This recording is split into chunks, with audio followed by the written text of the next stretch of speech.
And they bought it for 26,500. Yeah. And you made how much? Come on.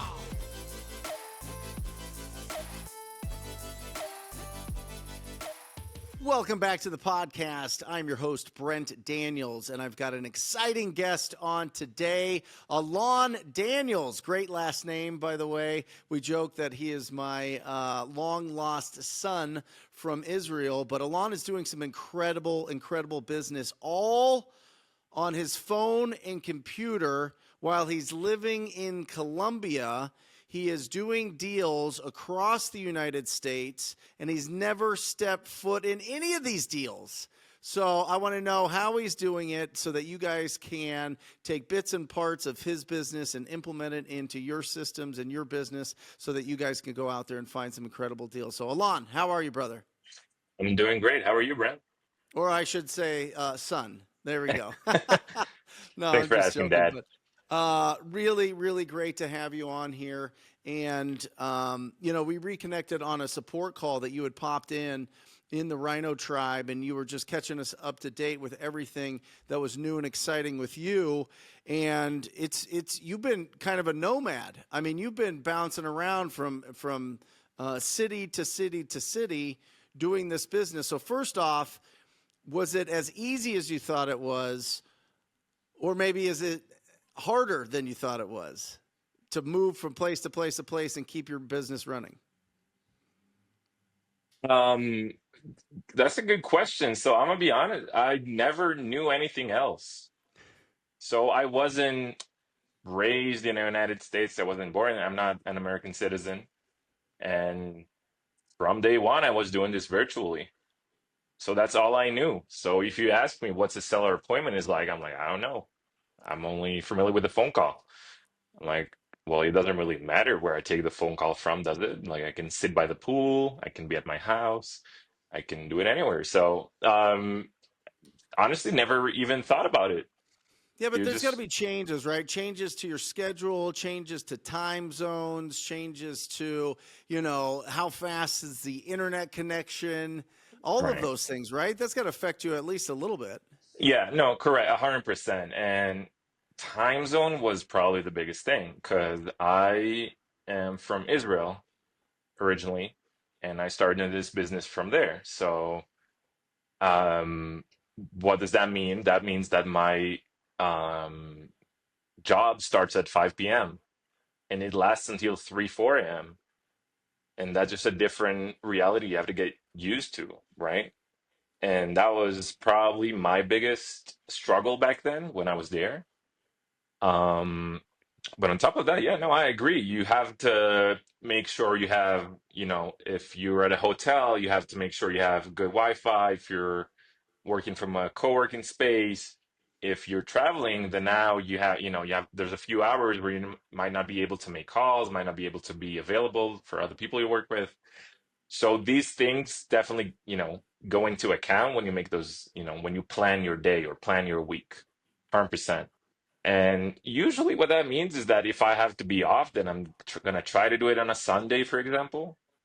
Um, so yeah, I mean so that's the biggest focus, making this decision like, hey, can I work well from this place if I decide to make this move? Am I gonna, my business is the biggest priority. So is it gonna satisfy the needs that I have for the business? Definitely the biggest thing. And yeah, I mean, but it's up until now, it's never been a problem.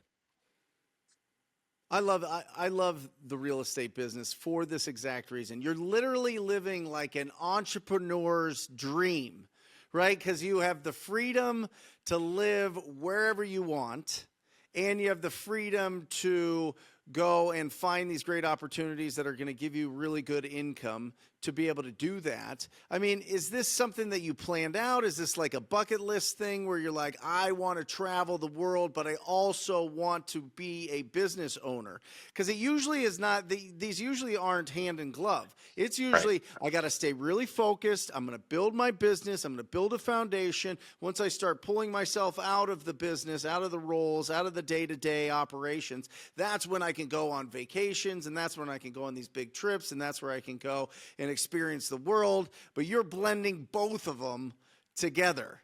Was this the master plan, or did this just kind of happen as you started the business?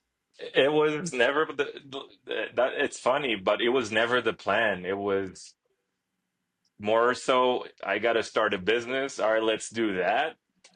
Then 1 year later, you find yourself in Mexico, and you're like, "Oh, this is nice. I didn't never thought about it, but this is nice. I can be here and I can work." So it wasn't a plan. It just ended up being a, this great benefit to doing this business. Um, that like right now I can finally appreciate, like looking back at all the things that I was able to do, all the things I can do now. It's just this great bonus, and I'm really, grateful for this opportunity and choosing to do this. Um, because that's exactly right. Some businesses you start and it's a physical business. You have to be there. Some businesses, there are time zone that there's certain times where you have to do stuff. There's all these different things. I know I have friends that own businesses where um, there's no time. They just need to work, right? Yep. So if they're, on the other side of the world, it doesn't matter, right? So you said you had to create a business. Why did you have to create a business? Was there no jobs for you, or are you just somebody that can't be employed? That's not exactly true. So funny enough, it was the opposite. So I was back in Israel. I was a software engineer. I had, I studied computer science. I started working at Microsoft actually, and that was the trajectory of my career back then. And sure, you would think that your family and your friends and your grandparents are like, oh, Alon's in Microsoft. He has a good career. He's, making good money. Gonna have a good future ahead of him. He's gonna, go up in the ladder of ranks in Microsoft, and that's gonna be his career. Right. And I've always been somebody with really high expectations of myself. And put the numbers aside for a second, like making that kind of money never was like for other people, that was, oh, that's great. That's great salary. You're gonna have a good life. For me, I was like, no, why would I limit myself? I wanna, I see this guy has a Lambo, this guy is, flying private. Like, what are they doing that I can't? And I knew that the only solution to that, or the only way to get that achieved and also have the freedom, right, to live how I want to live, was to start a business. And back then, I was, I think, 21, 22, no, 22 or 23. And the only friend I had, my friends were from high school. They were that was my friend group. And the only friend I had which had a business, or was an entrepreneur, did anything of that sort, was this one friend of mine called Tal, that started doing wholesaling maybe a year or two before I did. And it's kind of funny, but I was just, all right, I don't know anything about real estate. I just know that he does it pretty well. If I'm going to choose something, might as well choose something that I at least have somebody to talk about, with. And I was like, hey, Tal, like my friend, I want to do this. He was like, all right, hop on the train. I'll help you out. And that's actually also when I joined TTP. And that's basically how I got into this world. While you have the full time software engineering job. Yeah. So I was still, okay. So I was at a student position as a software engineer, which Sure. means part-time, Yeah. all around the year, but part-time. But I was still a student. So I had school, I had my job, and then in the evenings I started wholesaling, which is a lot, which is a lot. And it is a lot, and that's actually what got me to decide to just go all in wholesaling, because I was like, man, it's how am I supposed to focus if I'm doing all these different things? Yeah, but look at that. That is just beautiful. That shows you how much capacity we have in our schedule. It truly does. When we look at the 168 hours we have in a week and we go, okay, I'm doing school for 30 hours. I'm doing this job for 20 hours. I'm sleeping another 50 hours. That's 100 hours. I got 68 more hours to figure out what I'm going to do with my life. And you're like, you know what? I'm going to throw it into starting my own business, doing this thing that my buddy Tal's doing called wholesale real estate. You know what I mean? And it is a lot. But I think, Alon, and this happens every time. There's certain times in my life where it's like a sprint. It's like go, go, go, go. It's just you got a big motor and you're going all the time, and things are really, really fast paced, and there's not a lot of room to like really breathe and think and go. You're just taking action. And when those times come, it really, in my opinion, it really builds your base as an entrepreneur wider, right? It really allows you to really understand what is hard work. What is really being exhausted at the end of the day? What does it mean to really build the discipline and the sacrifice and all the other things that motivation can't take you to these places, right? You could be motivated, you could have energy, you could be excited about something, but when it gets down to putting in the hours, Yeah. and you're putting in these hours in the middle of the night because it's daytime here, it's the middle of the night in Israel, and you're putting in that on top of all that's for everybody listening, you have enough time. I'm just telling you, I get it. You have kids, you have a husband, you have a wife, you have siblings, you have school, you have another job, you're driving trucks, you're working at the hospital, you're working at the restaurant, whatever it is. Right. Find the time to invest in your goals and your dreams, because Alon's the perfect example. At some point, it flips. At some point, all of a sudden, all of those efforts, it flips over and the results start pouring in, and then you start getting more flexibility. Yeah. 100%. And it's like, it's like that analogy, like how do you walk 100 miles? It's like you take one step and then you take the next one and then you just keep going, right? Yep. You're never gonna figure it out until you start doing it, right? And if you have only 3 hours a week, sorry, let's say 3 hours a day to do this, okay, that's might be not enough, but you just start. And then the next, 1 week later, 1 month later, maybe 6 months later, you're like, okay, how do I do this only having 3 hours a day? And Mm-hmm. you just get creative and you start working with other people and you leverage other people's time. But you'll never know how to do that if you don't take the first step and just figure it out on the way, right? And everybody's different. I know that my way is not going to be the same as somebody else. And I know for you as a owner of a community and for, being a leader in this industry, it's probably really hard for you to give general advice that's, applicable for everybody, Sure. right? Like how do I teach 1,000 people to do it when everybody has their own life and their own way? But there is that common denominator that would apply to everybody, and that's just exactly this, right? Yeah, the common denominator, and you know it, Alon, because it's all I say all the time, is conversations and offers.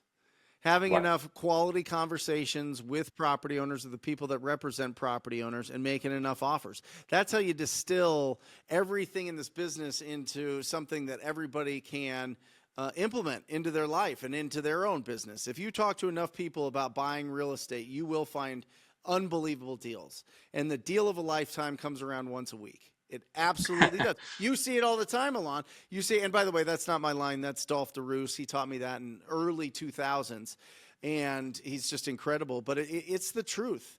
Every single week I get a text message or a post in the Rhino Tribe private membership group of somebody closing this massive deal, $50,000 plus plus plus. I mean, we had one in there a couple days ago, over $200,000 plus, and it all came from one seed, and that seed was a conversation with the property owner. And Alon figured that out, and he figured out, wait, if I have a phone and I have internet connection, and I have the ability to communicate with the property owners, I can do this from anywhere. Yeah, that's exactly right. It's just numbers in the end. So If you make, you're if in. you put in enough hours, you're gonna get results. That's it. So you started with cold calling. You were really proactive. What we call that is outbound approach. That's where you're trading your time and efforts for the opportunities. And again, going to our at some point it flips analogy. At some point you're able to have enough budget to where people actually reach out to you, which is really awesome. And that's where you're at in your business right now. You're getting these leads inbound now. Correct. Yeah. And so talk to me about that. Yeah. So yeah, that's right. So I started actually cold calling myself. And this goes back to the previous point. I just didn't have a lot of time. So I was like, okay, well, I have this money. I'll just get a cold caller. I mean, I don't have 20 hours a day to cold call, so I'll just Right. use what I do have. I'll just get a cold caller. And that was the next step. And I did that for a while, and that's how I got my first deal, or my first few deals, I would say. And then the money just started stacking up. And at some point, I was like, okay, I have this budget. I don't personally, it's still hard for me to talk to, 1,000 people a day, however it takes, um, to get a deal. I want to talk to less people if I don't have to, Sure. right? Yeah. And then I found out about PPL. I'm like, okay, well, industry standard is, 1 out of 20. I'm like, okay, I can afford it. It's a risk. You might pay 3,000, 4,000, $5,000 and not get anything because you haven't closed anything. But you just have to take, you have to make a decision, make a right decision, right? If you don't have that money, I'm not sure it's the right decision to take that risk. But I did take it. I saw it. I saw that was the right decision for me. And luckily enough, I think one of my first leads was I think I had a $10,000 assignment, and right after that, like a 16.5 assignment. So my ROI right at this, like, right out the gate was like, 100x, something crazy. Yeah. I knew that it's not gonna keep being like that forever, but I guess I got lucky. But I would never get lucky if I didn't put myself in that scenario. And ever since, just kept going with PPL. I mean, name of the game this year was PPL. So PPL stands for pay per lead. Which companies do you like to buy their leads from? Yeah, that's a good question. Actually, it's a smart idea to work with a few because it's gonna differ between different markets, different companies. I've used Need to Sell My House Fast. I've used Property Leads. I've used Motivated Leads. I'm just starting to work with Leadzolo, and Fast Home Offer. So I worked with four, and now I'm experimenting with the fifth one. And there's going to be different prices with different, companies, and there's going to be different quality with different companies. Like some companies could be, you could get cheaper leads, but then half of them tell you, "Oh, I didn't submit anything," and it just, okay, this is weird, right? But the nice thing about PPL, as opposed to PPC, for example, is that if you don't get a good lead, if it was a mistake, or somebody else just put that information, you can get a refund. Right. And that's very important to be on top of your refunds, because hey, it's like $200, for example, for a lead. You spend $200 for a bad lead and you forgot to refund it. That's $200. Like, don't make that mistake of, oh, I forgot. Is that your average cost per lead? Um, yeah, I would say so, around 150 to 200. Okay. And what I found successful for me was going to a little less populated counties, because there's just less competition. So the leads are not as expensive. Let's say, for example, you could pay 300, 400 for a lead, even more. I saw more. Um, but then, you go one county west and you can pay 200, 175, 150. And these people are probably not, getting 1,000 phone calls a day. So you get the best of both worlds. The only downside of that is how many people actually live in that county. Like if I want to do 10 deals a month, then there's just not enough people for me to do that. So that's another Right. thing I have to take into consideration. Um, Well, and there has to but yeah, be I mean, so far investors in these those counties markets as were the well. There best. has to be the cash buyers if you're wholesaling. Right, 100%. Yeah, I mean, if it's a town with 400 people, like, don't even try it. Like, I would say you're wasting your time. But as you know, smaller town, 10,000, 20,000, 30,000 people, where there are a few cash buyers, maybe you're gonna only have to talk to 5 to 10, but they're actual buyers that live there, that love that area, they know the area, they just do it in their backyard. And it's just great deals. I mean, I've gotten my best deals doing it in the suburbs. Do you think 10,000 is the lowest you would go? 10,000 population would be a good spot for people that are listening to this that are interested in doing it? That's a good question. I think that's a good, it's a good ballpark, but it also really depends on the area. It could be, if you work in Dallas, it could be right next to Dallas. I'm not sure which small towns are next to Dallas, but let's say you work in Dallas. You could be like 30 minutes away from Dallas and it's a 5,000 people, town, but you're still close to Dallas. So there's probably going to be cash buyers out there. But if you're in the middle of Missouri, for example, and there's 10,000 people, that's a different story. Yeah. Um, I would say my best advice was just experiment with it, see what leads you're getting, see how many leads you're getting, see how much you're paying, right? If I Yeah, were to and do just this all over again, that's what I would do.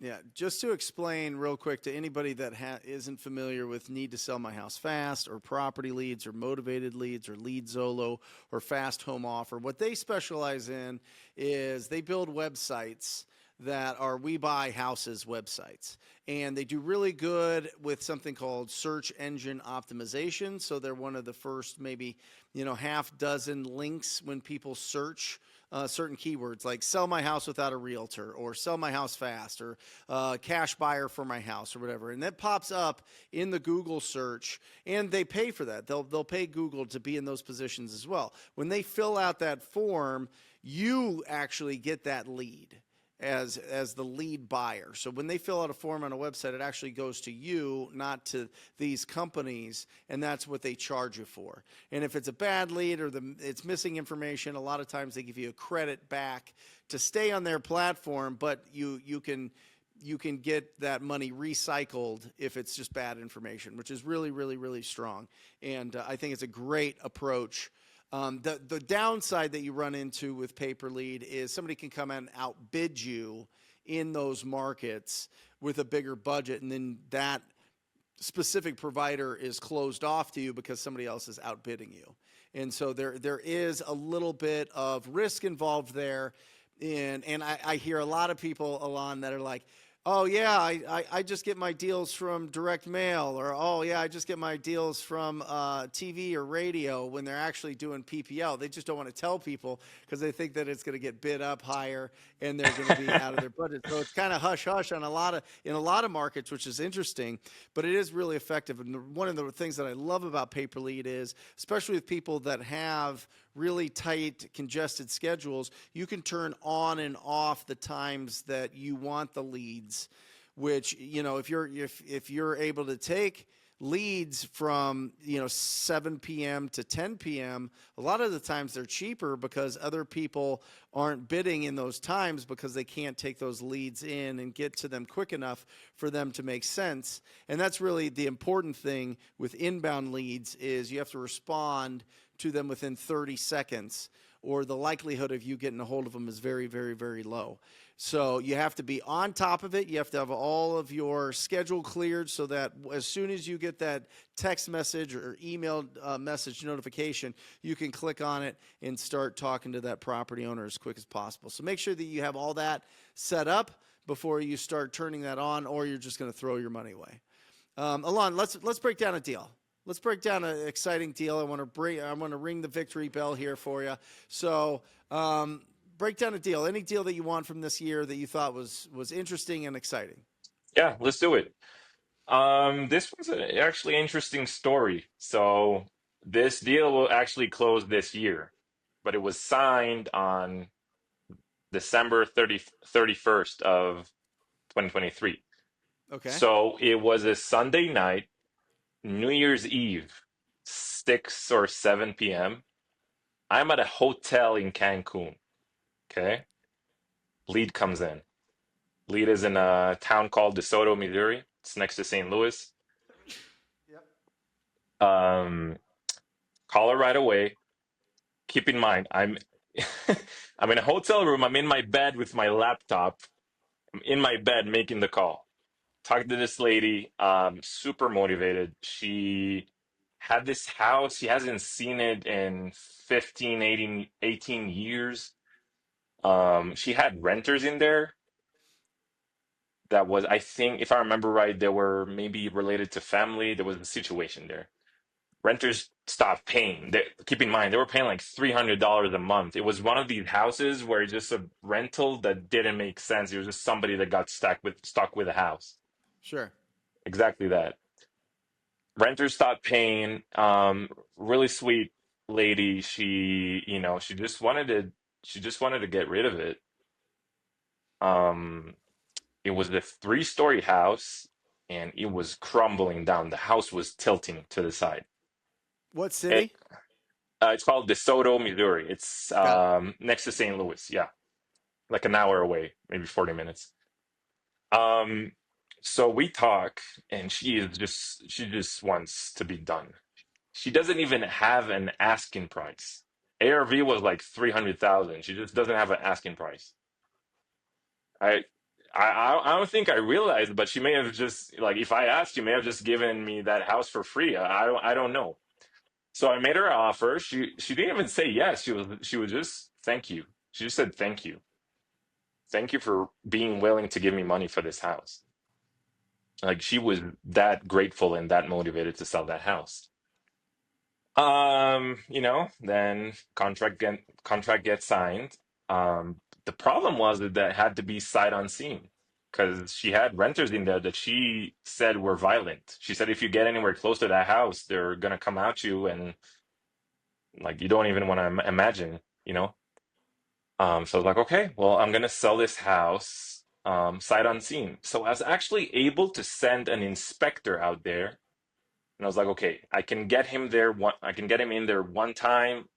We figured out some way to talk to the tenant and get him in there. He took photos.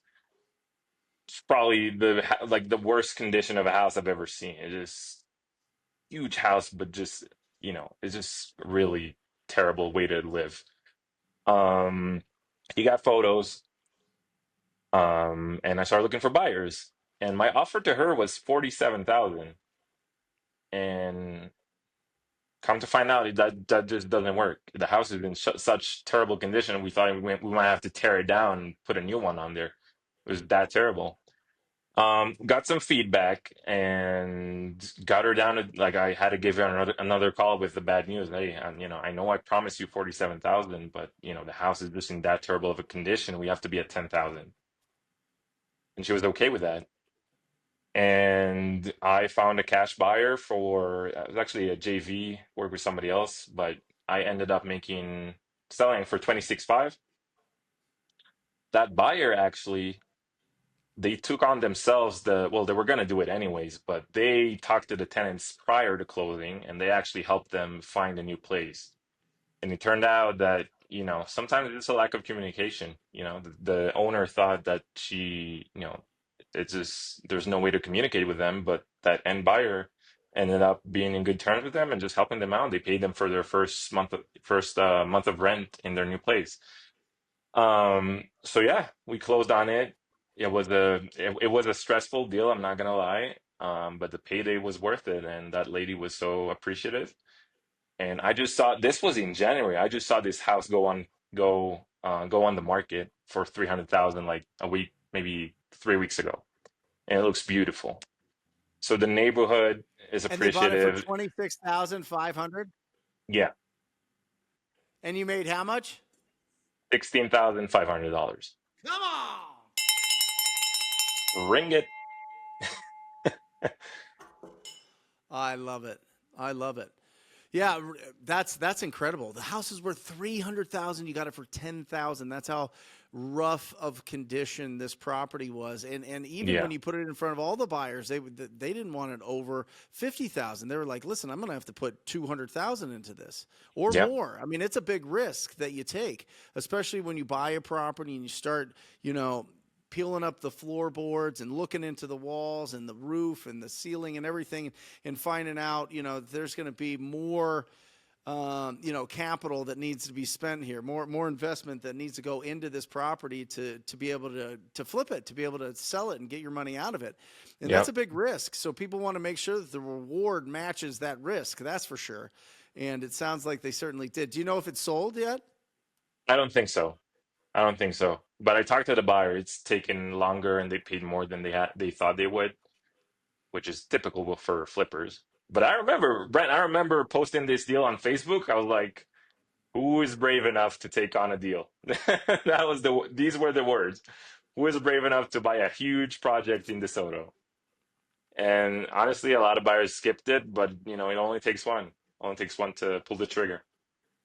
That's awesome. So how long are you going to be traveling? How long are you going to be this digital nomad out there that just is bouncing to beautiful city after beautiful city in South America, Central America? You were in the United States for a little bit, which was Yep. exciting to have you here.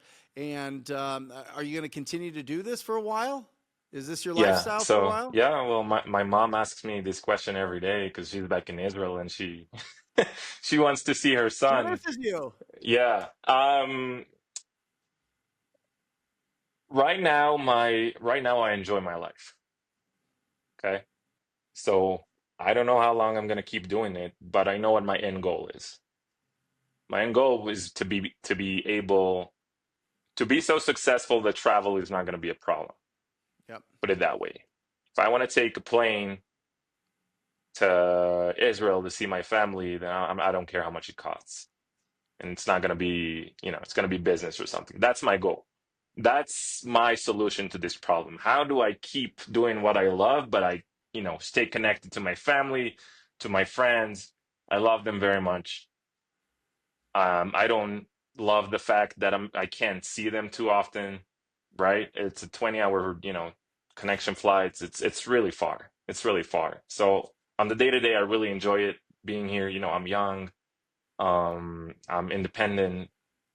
This life is, really good for me, but it's not perfect yet.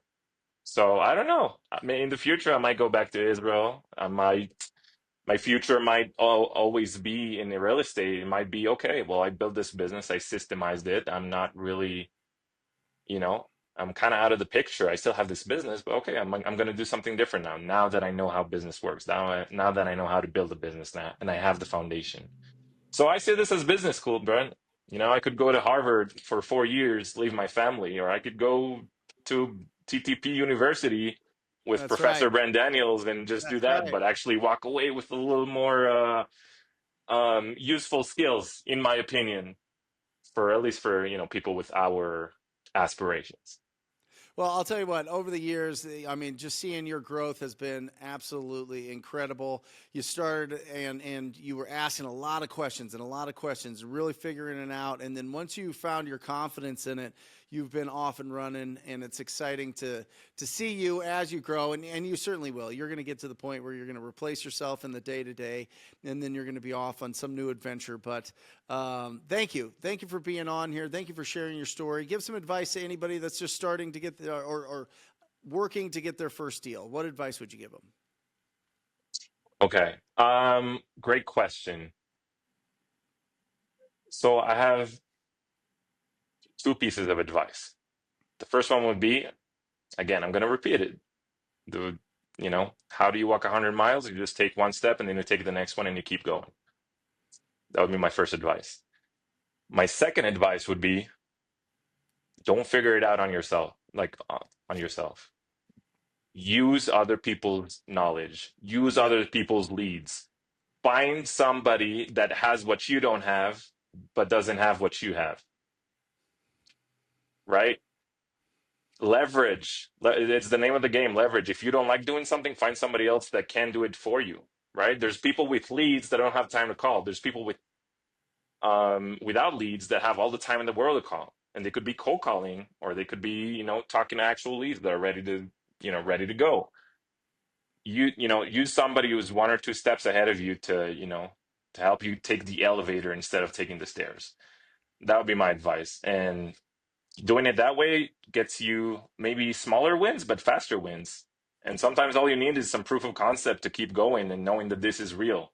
There is a day where that cash, when cash hits your bank account, you're like, oh, so it wasn't just Brent, making up stories on YouTube and tricking a million people.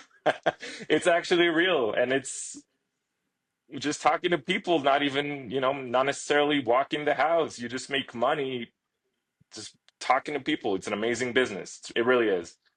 So, if I were to start over, that's what I would try to go by. These two pieces of advice. Awesome. How can people reach out to you, Alon? I'm on Facebook, Alon Daniels. You can message me. Yeah, I see my messages. So if you want to reach out, need anything, want to ask me about how to do this virtually, I'm happy to help. And obviously, really appreciative of the platform, being able to speak, share my story. All right, thank you a lot, Brent, for doing this, and it was a great time.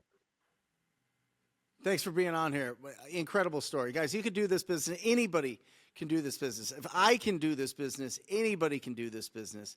Alon's out there. He's in Colombia. He was in Mexico. He was running around the Midwest.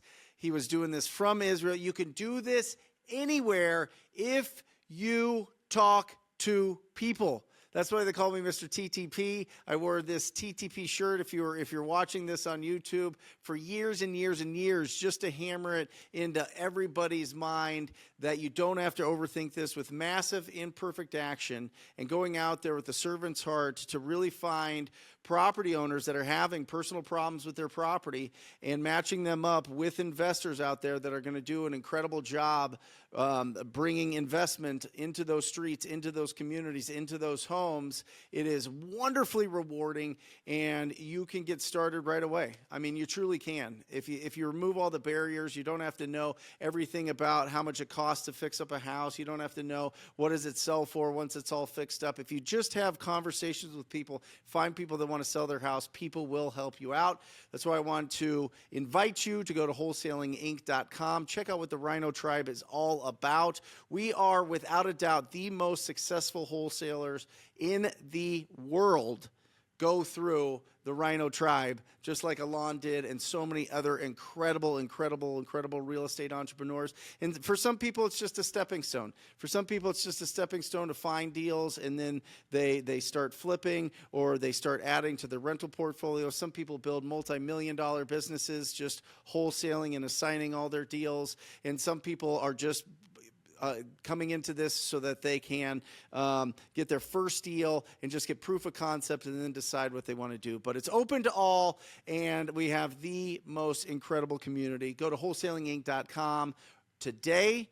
Apply for the Rhino Tribe. Get on a call with our incredible people. It's very personal. It's very real. We talk about your goals and your dreams and your ambitions, and we see if we're the right fit for you and vice versa. So check that out, wholesalinginc.com. And that's it. My name is Brent Daniels, Mr. Talk to People, Mr. TTP, and I'm signing off, as I always do, encouraging you to go out there every single day and talk to people. I love you guys. See you next episode. Bye.